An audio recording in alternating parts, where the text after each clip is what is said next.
Well, thank you for inviting me to talk about a homage to my father, whose name was Theodore Pories. He was a remarkable man. He was a successful businessman.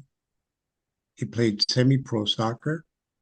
He was a Bavarian chess champion, and he was an ambulance driver on both fronts in World War One and was decorated for bravery. So this was quite an unusual guy, and I'm sure the reason he was so unusual was he also saved our family. Now, let me start with the disclosure that some of these are personal pictures, but a few of the pictures are gleaned from Google and other sources for obvious reasons. Now, I was probably introduced as Walter Pories, but my actual name is Walter Julius Aloysius Buell Betal Pories, and I'll tell you how I got that name. Uh, I was When I was born, I was named Walter, and then at a religious ceremony, I was named Yoel Betzalel. And it's interesting what the name Pories actually signifies. Pories is an old Hebrew name, dates back from 1536, and it was used for those Jews who fled the Portuguese Inquisition. And so this is Hebrew, and this is the letter P, this is the letter O, the letter R, and the letter S. But it's interesting that this was never defined and actually stands for three letters today. So the name Pories can also be Portuguese and Portuguese.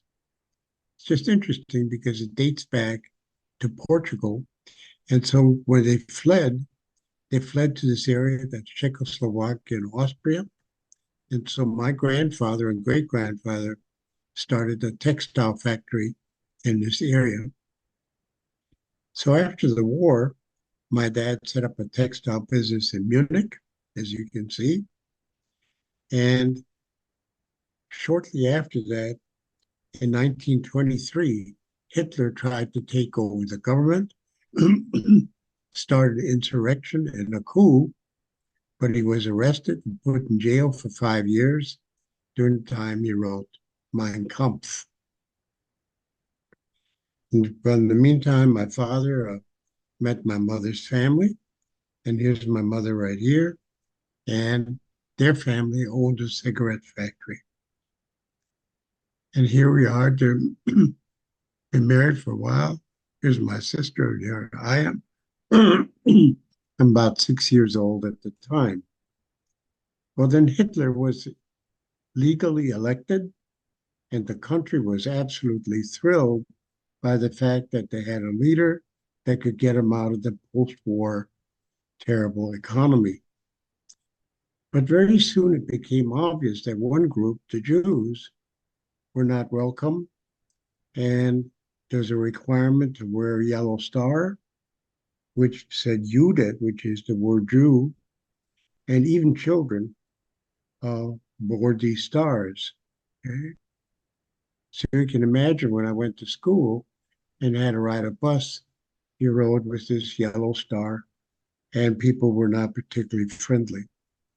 So during the summers and weekends and so on, I was sent out to a thing called Scheiern, which is a little town in Bavaria, where my uncle and aunt practiced medicine. Both were physicians. She was Jewish because she's my mother's sister, and he was Catholic. And somehow they were protected throughout the war because they were the only physicians around. So she actually lived through Nazi Germany and came the other way.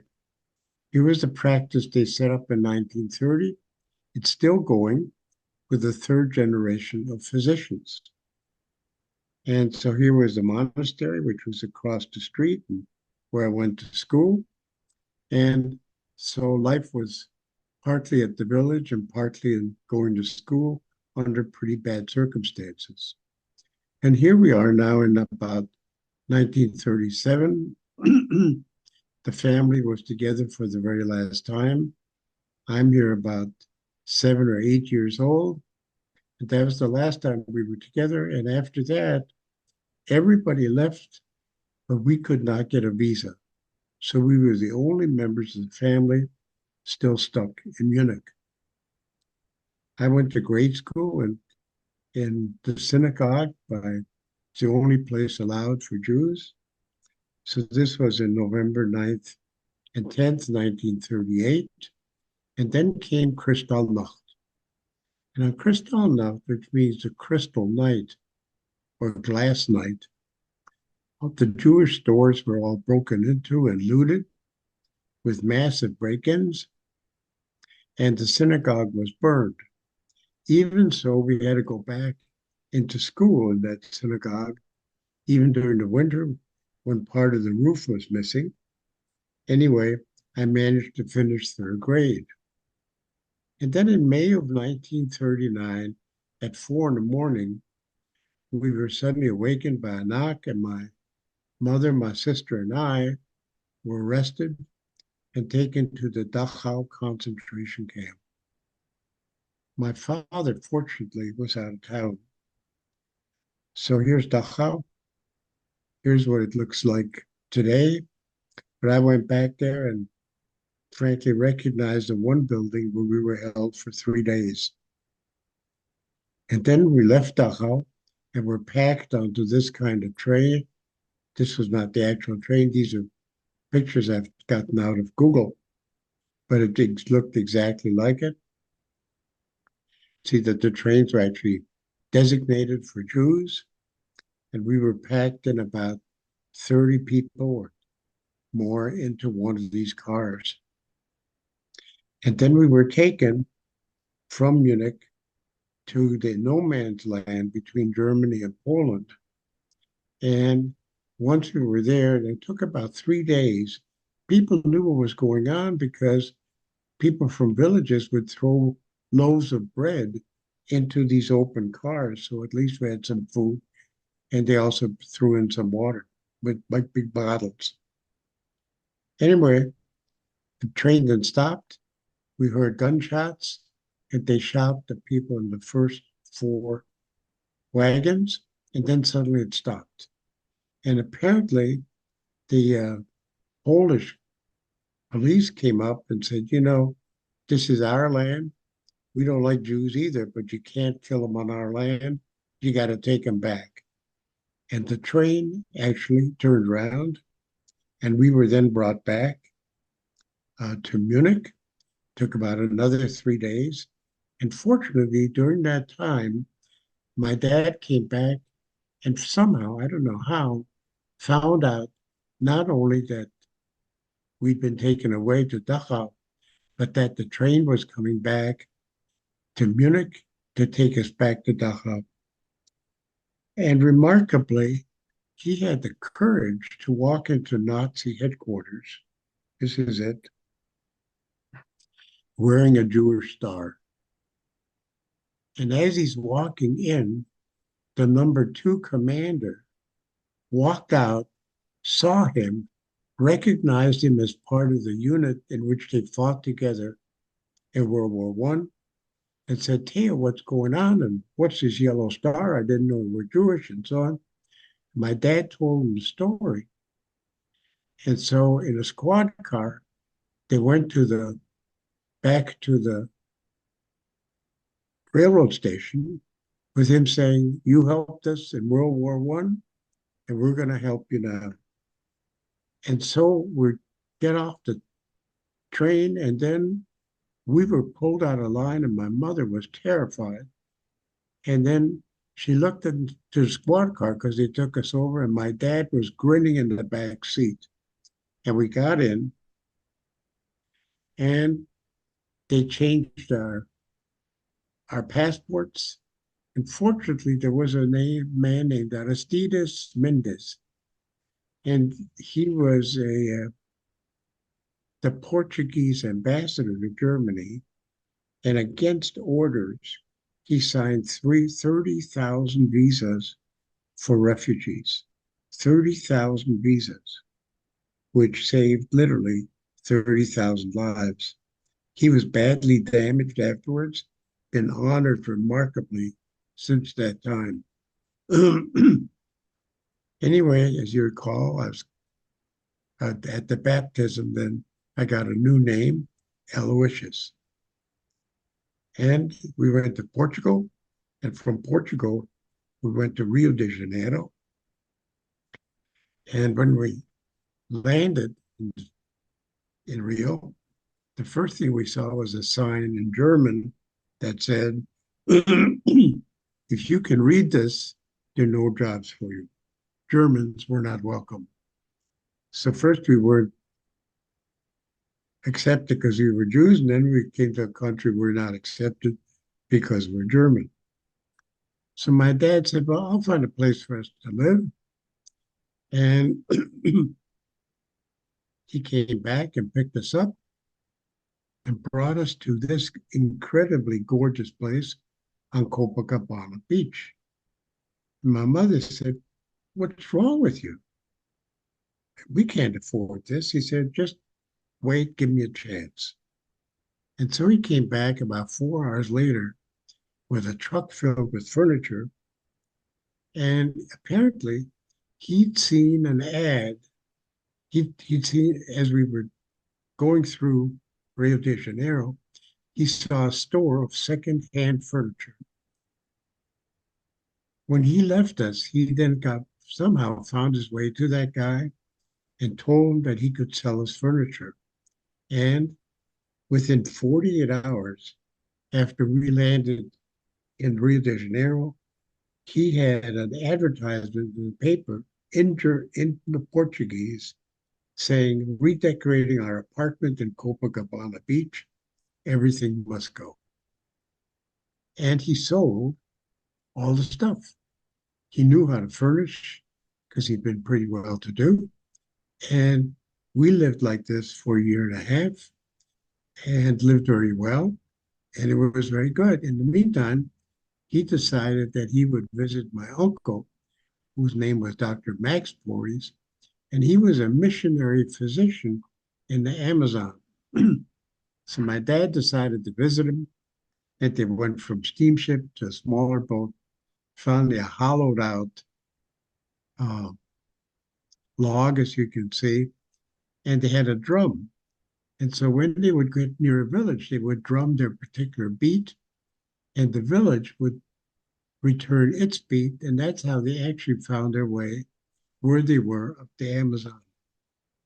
So they met my uncle. My uncle came out. They hugged each other, and just as they hugged each other, this little kid came up and said a jaguar had attacked one of the other children, and baby was in trouble.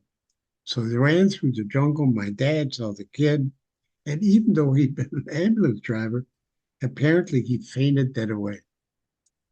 When he woke up, he said, hold the boat. He said, I've seen enough. And so my uncle then said, well, there isn't much I can give you, but I do want to give you a gift because you went all this way up to see me. It was a delight to see you.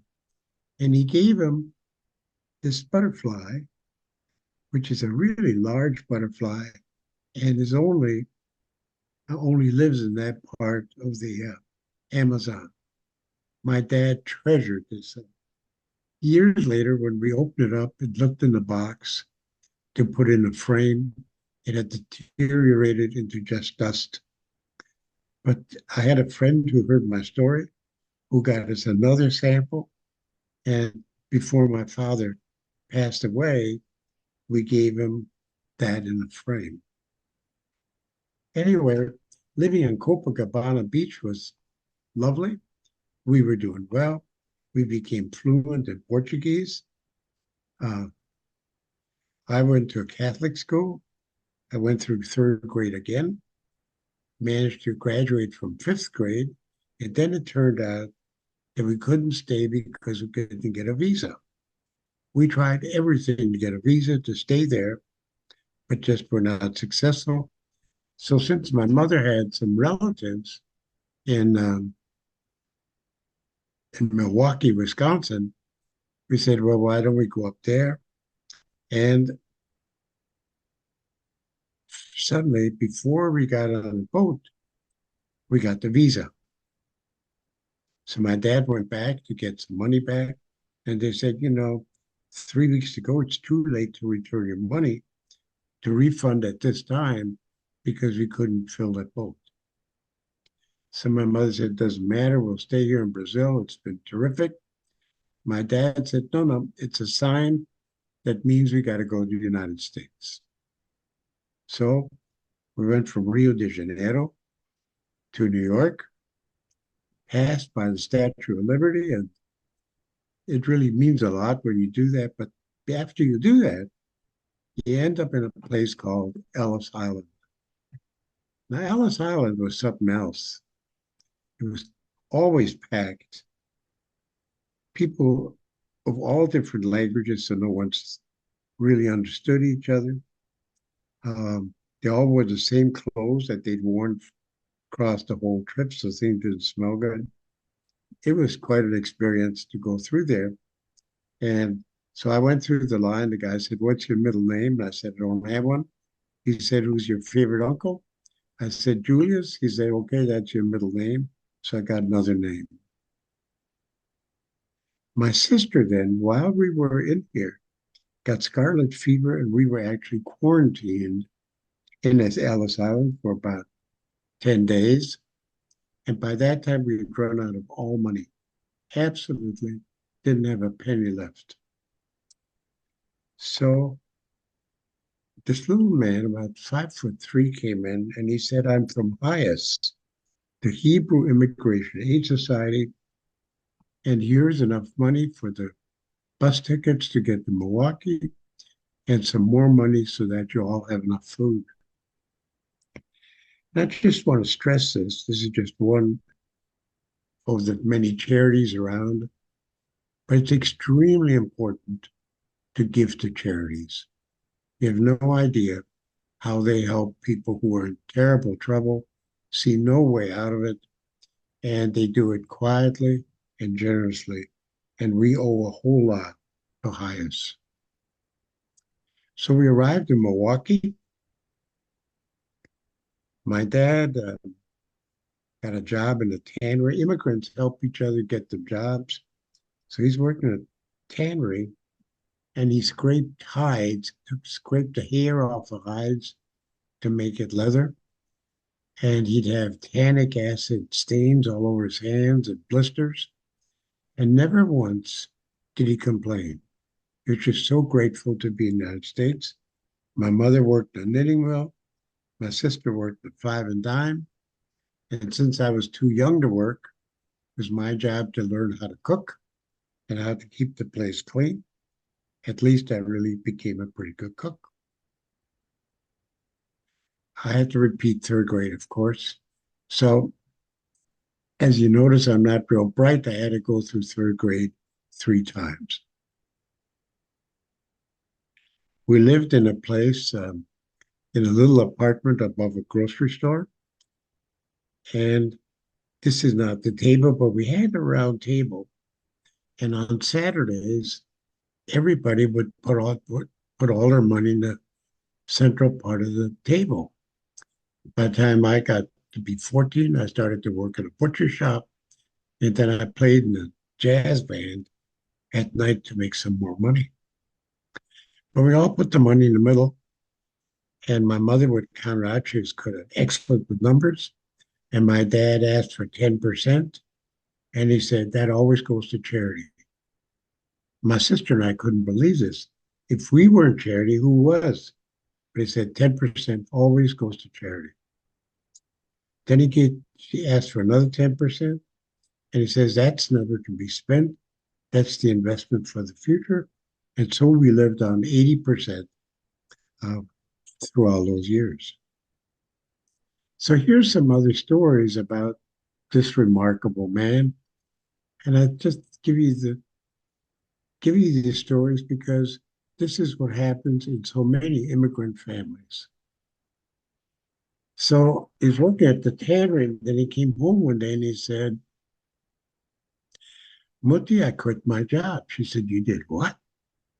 He said, yes. He said, it turns out that they don't speak good English at that plant. And I've got to learn how to speak good English. She said, so what are you going to do? He said, I'm going to sell. She said, you barely know how to speak English. He said, I'll learn. He said, what are you going to sell? He said, liquor. She said, you don't drink. He said, that's why I'm going to sell liquor. Okay? Years afterwards, so we'll fast forward a little bit. By that time, I was now the chief of surgery at Wright-Patterson Air Force Base during the Vietnam War. And they brought in this very old, very sick person, and I operated on him, and by a miracle, he survived.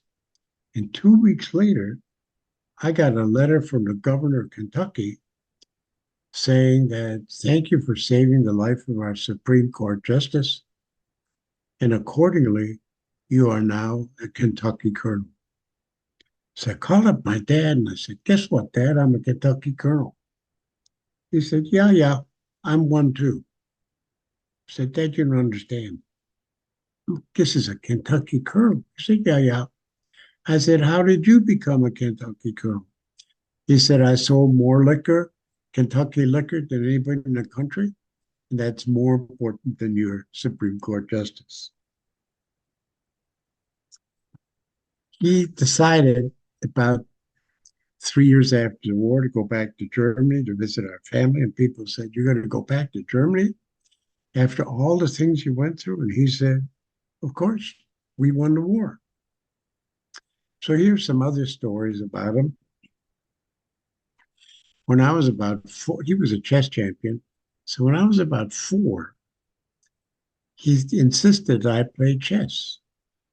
And he said it's very important because it forces you always to look 3 or 4 steps ahead whenever you undertake to do something.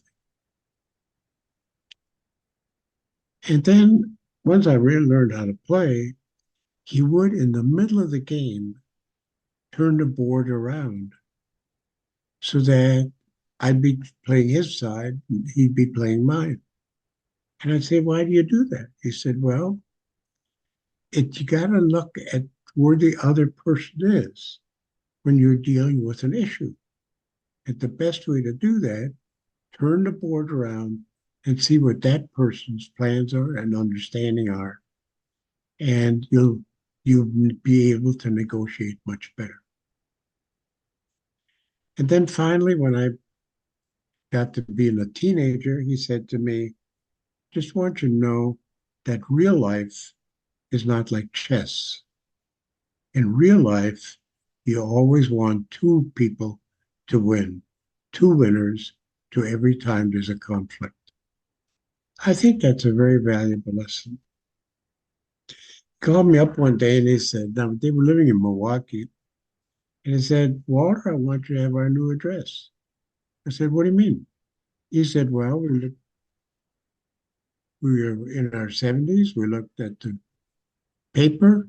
I looked at the best climate in the country. Turned out to be San Diego because we don't like Milwaukee's terrible winters. I called up the chief of cardiology and said, if I get sick, where should I live so I can get your services quickly? The guy told him a certain area in San Diego. He called up a realtor. He said, get me a 3-bedroom apartment and furnish it in beige. We'll add the colors. And then he and my mother each packed a little suitcase with just a few clothes because he said, we're gonna have new wardrobe when we're there. I said, what'd you do with the house? He said, we put up for auction. Everything sold except for a few photographs. We said, all that stuff?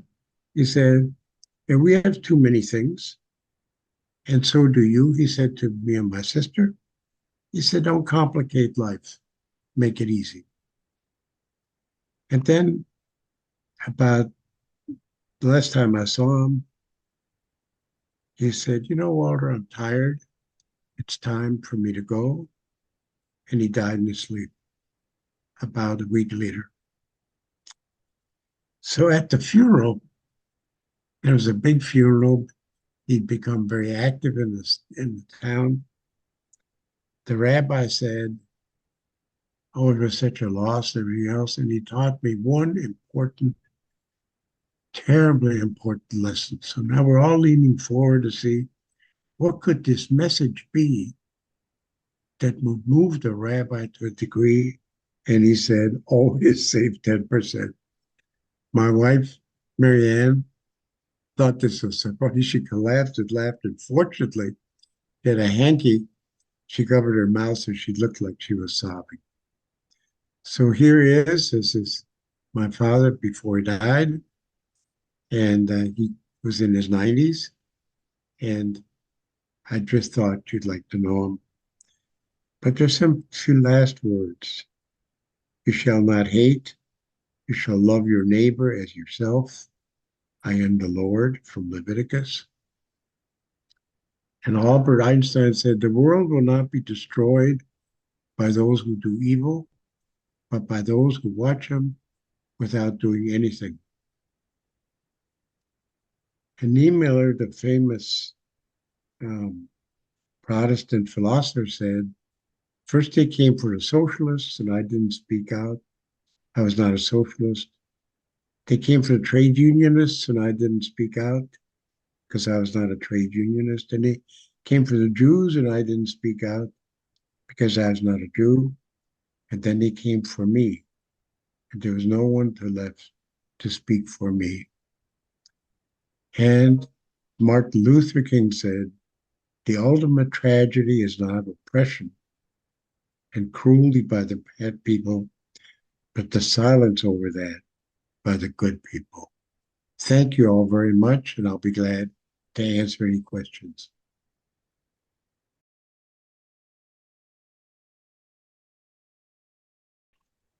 To new teachers, keep an open mind. Uh, just remember the history of our country, that we're all immigrants. Even the Native Americans were all immigrants. And we depend on each other, and we need more immigrants. And when they come, we need to go out of our way to help them, to learn the language, to help them get skills, because that's how this country has become so great.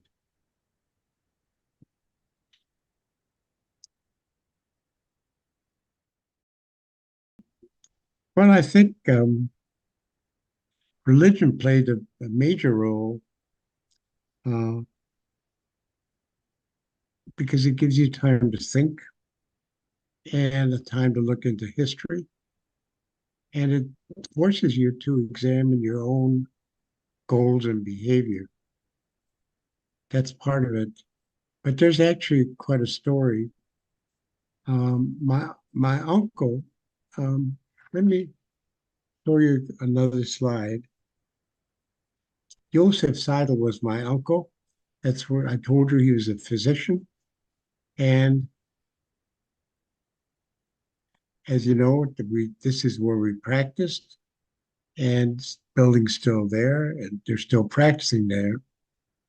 And when I was a little kid and I'd visit there, he always took us to this Metzgerei, which is a place where he got some sausage. And this is probably the reason I became a physician myself. I just thought it was so neat to go on rounds and then to do that.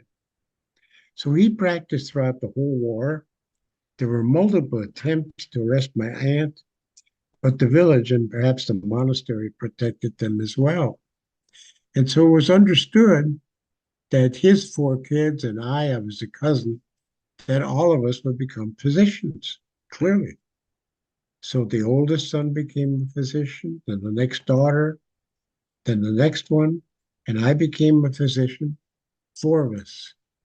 But what do you think happened with the fifth cousin? Terrible. He became a priest. Can you imagine? And my uncle never forgave me. He said, this was the most talented of all of us. I mean, he wrote three books. He became a chair of a major department. He got a PhD in Aramaic and translated the Dead Sea Scrolls. Then he became chair of Old Testament studies at a very famous university. And my uncle still was not convinced. He said, he'd have been the best doctor of everybody. And then in addition, he became a cellist who played all over, he's still alive, played all over Germany. Just a brilliant guy. So then when my uncle was dying of a cancer of colon and I visited him, I said, Joseph, do you have any regrets? And he said, yes, I do. I didn't appreciate that priests and doctors do the same work. So religion does play a major life. I hope that answered your question. And with a sense of humor, um, I like to laugh a lot and tell jokes, but I also cartoon and I've published cartoon books. I'm 94 years old, but I still publish 1 to 2 cartoons a month. So humor is a great thing because we're all pretty silly and none of us are very important. Well, good luck to you and thank you for asking me to give this. And if any of you want to talk more about it, just let me know. Goodbye.